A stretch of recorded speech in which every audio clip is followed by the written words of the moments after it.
Halo semuanya, Wajid di sini. Apa kabar semuanya? Semoga baik-baik saja ya. Di kesempatan kali ini, saya akan merangkum alur dari film Perfume The Story of Murder yang rilis di tahun 2006 lalu. Film ini bercerita pada seorang pria yang memiliki indera penciuman terbaik, sehingga akhirnya membawa dirinya menjadi psikopat paling berkarisma.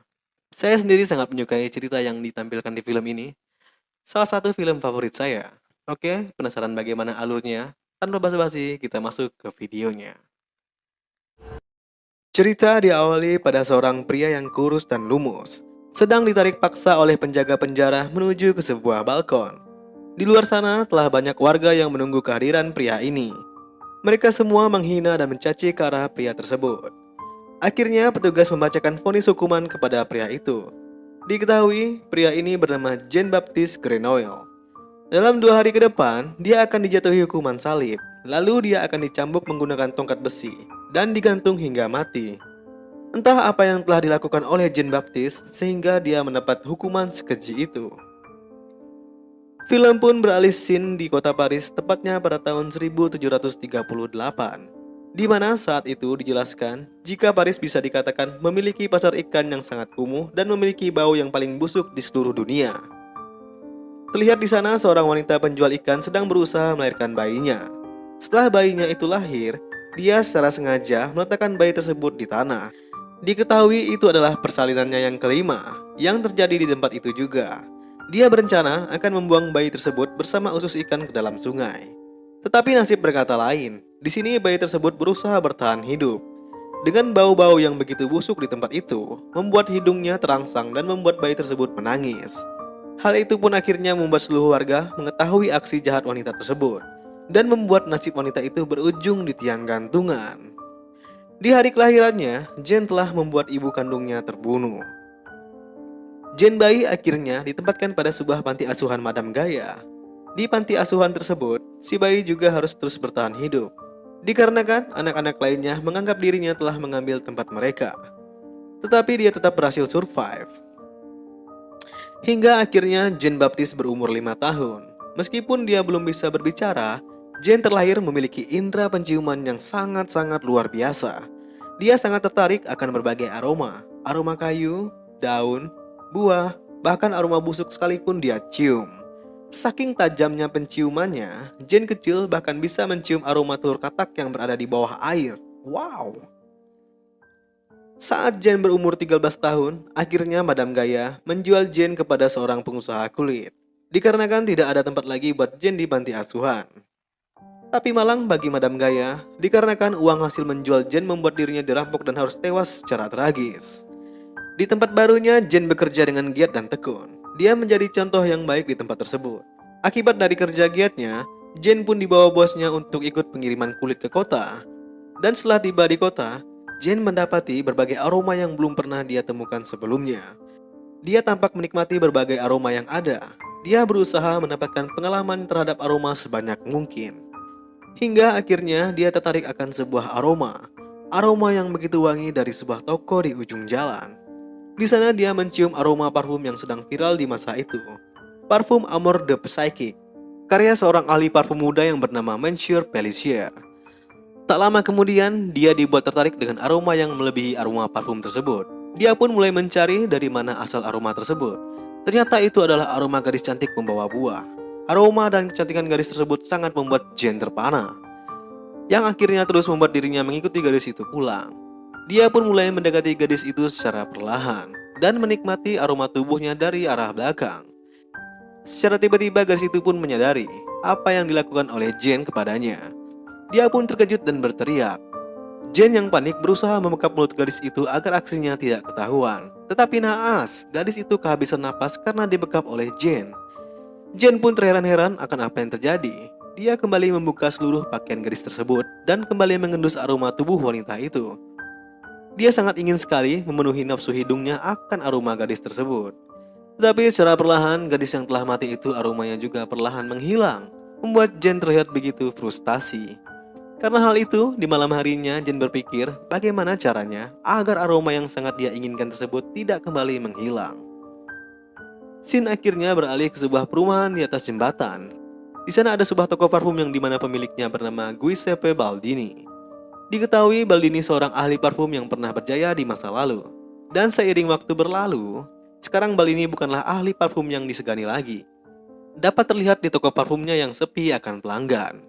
Di hari itu, dia sedang membicarakan parfum Amor the Psychic yang sedang viral bersama rekan kerjanya. Bahkan di dalam ruang kerjanya, dia berusaha memecahkan formula yang terdapat di parfum tersebut. Dia sangat mengagumi akan aroma dari parfum itu.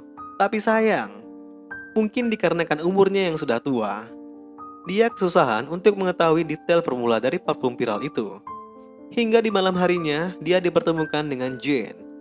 Jane sendiri ke toko Baldini bertujuan untuk mengantarkan kulit yang dipesan oleh Baldini. Betapa terkejutnya Jane ketika masuk ke dalam mendapati berbagai aroma yang begitu indah. Jane sendiri mengetahui Baldini berusaha memecahkan formula parfum Amor the Psychic. Dia bisa mencium aroma yang kentara di seluruh tubuh Baldini. Bahkan Jane memberikan secara detail komposisi-komposisi yang digunakan di parfum tersebut. Baldini yang terkejut lalu segera menyuruh Jane untuk membuktikan kemampuannya. Karena Baldini merasa Jane terlalu angkuh karena Jane bukanlah siapa-siapa. Akhirnya Jane mulai meracik formula Amor the Psychic. Di sini Jane mulai meracik menggunakan instingnya. Dia mengandalkan komposisi yang tepat dari insting penciumannya. Takaran-takaran yang tepat lalu dilakukannya. Dan setelah mengocok parfum tersebut, akhirnya parfum itu selesai dia buat. Baldini lalu mengetes hasil karya Jane. Dan betapa terkejutnya dia. Parfum tersebut sama persis dengan Amor the Psychic. Tetapi Jane di sini mengatakan jika parfum tersebut tidaklah terlalu bagus. Lalu dia mengatakan jika dia bisa membuat parfum yang lebih baik dari Amor the Psychic. Lalu Jane mengambil esensi-esensi terbaik yang ada di ruangan itu. Dia mulai meracik formula-formula tersebut. Dan terakhir, formula tersebut pun diaduknya. Lalu memberikannya kepada Baldini. Dan Baldini pun mulai mencium parfum tersebut. Secara tiba-tiba, Baldini merasa dirinya berada di dalam surga yang indah. Dalam aroma tersebut, Baldini bahkan mengingat kembali akan masa lalunya. Fantastis. Karena itulah Baldini pun membeli Jane dari bosnya, agar Jane bisa bekerja kepadanya. Entah nasib sial apa. Setelah transaksi tersebut terjadi, bosnya tersebut harus tewas jatuh terjerembab ke dalam sungai. Semenjak Jane bekerja kepada Baldini, kini tokonya pun ramai, bahkan melebihi kejayaan dirinya di masa mudanya. Lalu Baldini pun mulai mengajarkan chord yang terdapat pada sebuah parfum. Baldini mengatakan jika parfum mempunyai 3 chord, luar, inti, dan dasar. Masing-masing chord memiliki 4 esensi, yang totalnya menjadi 12 esensi. Baldini mengatakan kita harus bisa menentukan esensi chord yang tepat agar tercipta aroma yang selaras dan tahan lama. Baldini juga menceritakan cerita legenda di Mesir, di mana telah ditemukan sebuah bejana di dalam makam Fir'aun, yang ketika dibuka mengeluarkan aroma yang membuat penciumnya melayang ke dalam surga. Padahal bejana tersebut telah dikubur selama ratusan tahun. Baldini mengatakan untuk membuat parfum legend seperti itu harus memiliki esensi yang ke-13, esensi yang mendominasi esensi lainnya. Baldini mengatakannya itu hanya cerita legenda bro. Hal seperti itu tidak mungkin terjadi untuk saat ini, ungkap Baldini. Jane pun kembali menagih janjinya kepada Baldini yang akan mengajarinya bagaimana cara mempertahankan sebuah aroma. Menggunakan alat yang dia punya, Baldini mulai mengajari Jane bagaimana cara membuat sebuah esensi. Awal percobaan ini, Jane diajari bagaimana cara mengikat esensi aroma bunga mawar, dan dia pun berhasil mengetahuinya. Tetapi di malam harinya, Baldini terkejut mendapati Jane yang terlihat frustasi. Ternyata Jane frustasi karena dirinya tidak bisa mengambil esensi aroma dari kaca, tembaga, besi, dan seekor kucing. Di sini dia pun kecewa karena Baldini tidak bisa mengajarinya bagaimana cara menyaring aroma tubuh mereka. Karena hal itulah Jane pun jatuh sakit dalam beberapa hari. Baldini akhirnya mengatakan jika di kota Grace ada kemungkinan Jane bisa mempelajari cara menyaring aroma yang dia inginkan. Dan jika Jane ingin pergi, Jane harus memberinya 100 formula parfum baru sebagai syarat kepergiannya. Dan akhirnya Jane pun menyetujui hal itu. Akhirnya Jane pun dilepaskan pergi oleh Baldini. Di sini Baldini tampak bahagia sebelum tidurnya, dikarenakan memiliki 100 formula parfum baru untuk tokonya. Tetapi sayang, rumahnya roboh dan membuat Baldini tewas malam itu. Nasib sial sepertinya selalu menimpa mereka yang mencoba berpisah dengan Jane. Dan akhirnya Jane memulai perjalanannya ke kota Grace. Tetapi perjalanannya kali ini menuntun dirinya ke tempat yang lebih tinggi, yang akhirnya membawa dirinya ke sebuah gua. Di mana di dalam gua tersebut, untuk pertama kalinya Jane tidak bisa mencium aroma apapun. Dia senang dengan keadaan tersebut, keadaan langka yang membuat dirinya bisa menikmati kesendiriannya. Entah berapa lama dia berada di gua tersebut, hingga dia bermimpi tentang gadis yang dia bunuh tempo dulu, yang membuat dirinya teringat kembali akan tujuan sebenarnya. Keesokan paginya, Jin pun melanjutkan kembali perjalanannya ke Grace. Dia juga berencana akan menunjukkan luar biasa dirinya kepada dunia. Di pertengahan jalan, akhirnya Jen dibuat tertarik kepada aroma yang telah lama dia rindukan. Ternyata itu adalah aroma dari seorang gadis cantik di dalam kereta kuda. Jen segera mengikuti kemana gadis itu menuju. Ternyata gadis itu menuju ke kota Grace. Bahkan, dia harus mengendap-endap untuk melihat gadis yang bernama Laura tersebut. Dia begitu sangat tertarik dengan aroma dari tubuh Laura. Dari rekomendasi Baldini, akhirnya Jen bekerja di sebuah perkebunan bunga. Di malam harinya, Jen mulai melancarkan aksinya. Korban pertamanya adalah seorang gadis yang terjebak di loteng. Dengan kemampuan hebat penciumannya, Jen dengan mudah melacak dan menangkap gadis tersebut. Ternyata gadis tersebut dia masukkan ke dalam tabung yang dikhususkan untuk mengekstrak esensi bunga. Dia melakukan hal tersebut secara diam-diam. Dengan improvisasi yang luar biasa, Jen berhasil mengelabui bosnya. Jika di dalam tabung itu isinya adalah bunga. Dan akhirnya, Jen mendapati eksperimennya memasukkan tubuh manusia ke dalam tabung tersebut gagal, karena dia tidak mendapati aroma apapun dari eksperimennya tersebut. Korban keduanya kali ini adalah seorang pekerja mantap-mantap yang didampingi oleh anjing peliharaannya. Awalnya sang wanita mau saja dieksperimen, tapi karena merasa ada yang tidak beres dengan Jen, wanita itu berusaha menolak. Dan Jen pun tidak bisa apa-apa selain membuat wanita tersebut terbunuh. Jen pun memulai uji cobanya. Dari pengetahuannya di tempat kerjanya, kali ini Jen menggunakan lemak binatang yang sangat bau. Dia membungkus tubuh wanita tersebut dengan kain yang telah diolesi lemak binatang. Lalu dia perlahan menggunting rambut wanita itu. Setelah itu dia mulai mengambil lemak yang tertinggal dan memerasnya, mencampurkannya dengan sedikit alkohol, lalu memanaskannya menggunakan api. Api membuat lemak dan esensi tubuh wanita tadi terpisah. Dan akhirnya, Jen berhasil membuat esensi aroma dari tubuh manusia. Jen lalu menguji cobanya pada anjing peliharaan wanita tersebut. Dan boom! Dia berhasil. Rencana Jen selanjutnya adalah mengisi 11 botol esensi yang tersisa. Seperti yang dia ketahui dari ajaran Baldini tempo hari. Korban kedua dan ketiga Jen adalah dua gadis kembar yang sedang bermain petak umpet. Dengan kemampuannya melacak bau, dia dengan mudahnya menculik kedua gadis kembar itu dan kemudian membunuhnya. Lalu dia pun kembali melanjutkan apa yang sebelumnya telah dia lakukan. Keesokan harinya, mayat kedua gadis itu akhirnya ditemukan oleh warga. Hal itu akhirnya membuat jam malam di kota Grace diadakan. Tetapi Jen tidak gentar. Lagi-lagi menggunakan kekuatan penciumannya, dia tahu kapan harus bertindak. Korban keempat, korban kelima, korban keenam, korban ketujuh, korban kedelapan, korban kesembilan, korban kesepuluh, korban ke-11, dan seorang biarawati yang menjadi korban ke-12-nya. Jen berhasil mengumpulkan ke-12 esensi tubuh wanita perawan yang begitu murni. Ke-12 esensi itu akhirnya dia gabungkan menjadi satu pada sebuah wadah. Entah bagaimana harumnya wangi dari parfum tersebut. Di sisi lain, petinggi-petinggi di kota Grace mulai kewalahan dan mengutuk teror yang menimpa kota mereka. Mereka berdiskusi bagaimana cara menghentikan pelaku pembunuhan tersebut. Tetapi secara tiba-tiba ada seorang kurir yang mengantarkan surat dan diberitakan jika pelaku teror tersebut telah ditangkap.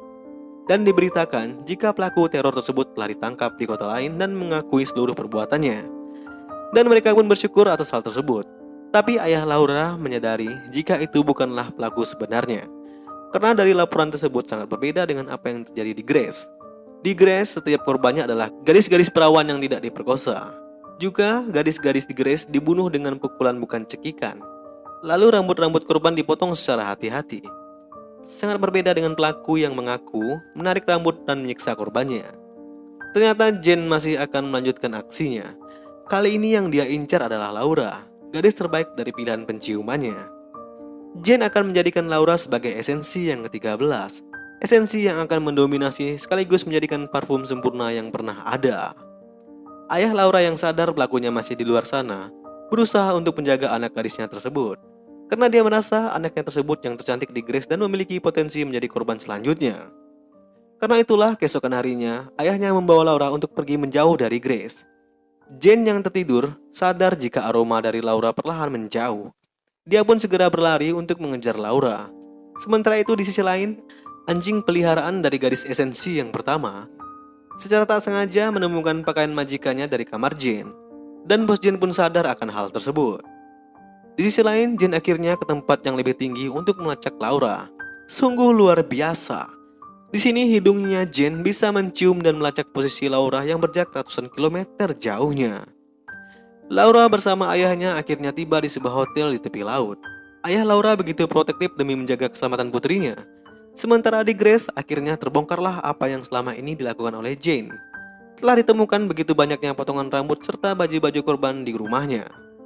Dan sore harinya Jane berhasil menemukan di mana lokasi Laura berada. Malam harinya sebelum tidur, Laura akhirnya dikunci di dalam kamar oleh ayahnya. Dan kunci tersebut disimpan di samping ranjangnya. Lalu Jane pun mulai masuk melalui jendela belakang. Jane sangat piawai dalam hal mengendap-endap. Bahkan seekor anjing pun tak sadar akan kehadirannya. Dan akhirnya tibalah Jane di depan kamar Laura. Menggunakan penciumannya, Jane bisa melacak di mana lokasi kunci kamar Laura berada. Dan tara! Dia berhasil dengan mudah masuk ke dalam kamar Laura.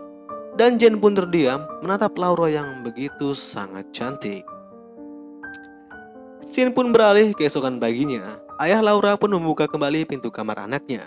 Betapa terkejutnya dia mendapati Laura anaknya telah tewas di tempat tidur. Dan akhirnya Jane berhasil mendapatkan esensi ke-13 dari tubuh Laura. Lalu dia pun mulai mencampurkan esensi itu pada parfum yang telah dia gabungkan sebelumnya. Parfum sempurna itu telah tercipta. Tapi sayang, karena terlalu fokus dengan parfumnya, Jane tidak sadar jika ada segerombolan orang yang telah mendekatinya. Akhirnya aksinya harus berhenti di saat itu juga. Dan kita pun kembali di mana scene awal terjadi. Hari itu Jin Baptis akan dieksekusi atas perbuatannya. Tetapi sebelum hal itu terjadi, dia sempat-sempatnya menuangkan sedikit parfumnya di depan penjaga. Dan apa yang terjadi selanjutnya? Jin masuk ke tempat eksekusi menggunakan kereta kuda. Dia pun menggunakan sedikit parfum itu ke lehernya. Dia bahkan terlihat sangat menawan menggunakan baju yang diberi penjaga. Bahkan ketika di luar, orang-orang yang tadinya menghina dan mencacinya malah terpana kepadanya. Sang eksekutor yang tadinya bersemangat membantainya berubah lunak dan bersujud kepadanya. Bahkan eksekutor tersebut mengatakan Jane tidak bersalah. Lalu Jane mengeluarkan sapu tangannya dan meneteskan setitik parfum buatannya. Dan melibaskan sapu tangan tersebut kepada semua orang di lapangan itu. Wow. Semua orang tampak terjebak di halusinasi yang begitu tinggi. Mereka semua terbuai dengan efek mabuk yang luar biasa. Bahkan pemimpin umat sekalipun mengatakan jika Jane adalah seorang malaikat. Semua bersujud kepadanya. Dan tak lama berselang, Jane membuat semua orang di sana melakukan mantap-mantap secara massal. Sangat-sangat luar biasa kekuatan parfum ini. Di tengah fenomena yang luar biasa tersebut, Jane malah teringat dengan gadis pertama yang dia temui. Dia bahkan menangis ketika mengingat gadis tersebut. Tetapi ada seseorang yang tidak terpengaruh oleh efek parfum itu. Ya, itu adalah ayah Laura. Di sini ayah Laura berusaha menghentikan aksi Jane. Tapi apa daya, kekuatan parfum tersebut sungguh luar biasa. Ayah Laura pun akhirnya tertunduk juga. Singkat cerita, setelah mabuk massal yang memalukan itu terjadi, kepolisian kembali melanjutkan penyelidikan. Mereka semua seolah lupa dengan Jane Baptiste Grenoble. Kepolisian akhirnya mengambing hitamkan mantan bos perkebunan di mana Jane bekerja. Dan kasus itu pun akhirnya ditutup. Sementara itu, Jane sendiri sedang berjalan pulang menuju Paris. Dia masih memiliki sisa parfum yang seharusnya bisa membuat dunia tunduk kepadanya. Jane memiliki power yang lebih kuat daripada uang, teror, ataupun kematian. Hanya satu yang tidak bisa dilakukan parfum itu kepadanya, yaitu mencintai dan dicintai secara ikhlas layaknya orang lain. Jadi dia pun merasa persetan dengan parfumnya dan persetan dengan dunia. Hingga akhirnya dia tiba di mana dirinya dilahirkan, pasar ikan di kota Paris. Lalu tanpa pikir panjang, dia pun menuangkan seluruh isi parfum tersebut ke tubuhnya, yang membuat dirinya dimakan hidup-hidup oleh seluruh gelandangan di sana. Dan dalam waktu singkat, Jane Baptiste telah menghilang dari muka bumi. Dan film pun berakhir.